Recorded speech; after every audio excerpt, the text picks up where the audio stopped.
லோகேஷ் கனகராஜ் தமிழ் சினிமாவின் தரமான ஒரு ஆக்ஷன் டைரக்டர் அப்படின்னு பேர் எடுத்திருக்காரு.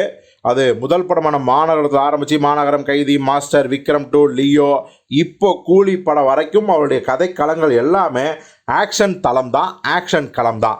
ஸோ இப்போ பார்த்தீங்கன்னா லோகேஷ் ராஜ் காமெடி படத்தை இயக்க மாட்டாரா, காதல் படத்தில் இயக்க மாட்டாரா, குடும்ப படத்தை இயக்க மாட்டாரா அப்படின்னு ஒரு கடுமையான விமர்சனத்தை தொடர்ந்து ரசிகர்களும் சினிமா ஆர்வலர்களும் அவருடைய ஹேட்டர்ஸும் கூட இதை முன் வச்சுட்டே இருக்காங்க.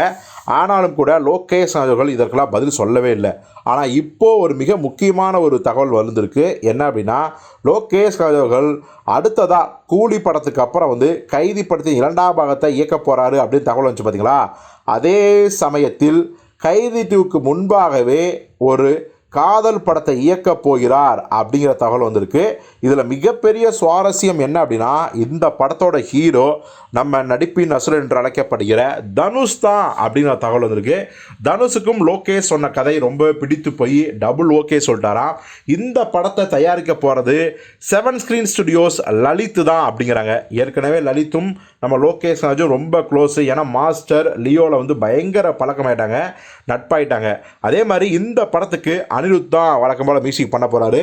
ஏற்கனவே தனுஷ் படங்களுக்கு அனிருத் அதோடைய 3 படத்துலேருந்து சரி, வேலா பட்டதாரி, தங்கமகன், மாரி, கடைசியில் இந்த திருச்சிற்றம்பலம் வரைக்கும் தெருக்க விட்டார்.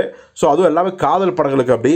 ஸோ லோகேஷும் சேர்ந்துருக்கும் போது அனிருத், லோகேஷ் கனகராஜ், நம்ம தனுஷ், இந்த காம்போ மிகப்பெரிய ஒரு இம்பேக்டை கொடுக்கும் அப்படின்னு நம்பலாம். அதுவும் காதல் படம், லோகேஷோட முதல் காதல் படம் எப்படிப்பட்ட படமாக இருக்க போகுது அப்படிங்கிறதையும் நம்ம பொறுத்து பார்க்கலாம். ஸோ நீங்கள் இந்த ஒரு வித்தியாசமான கூட்டணியை எப்படி பார்க்குறீங்க? எல்லாத்துக்கும் மேலே கைதி 2க்கு முன்னாடி இந்த படம் எப்படியா சாத்தியம்னா, வெறும் 45 நாட்களில் இந்த ஒட்டுமொத்த படப்பிடிப்பையும் ஷூட் பண்ண போகிறாராம் லோகேஷ் கனகராஜ் அவர்கள்.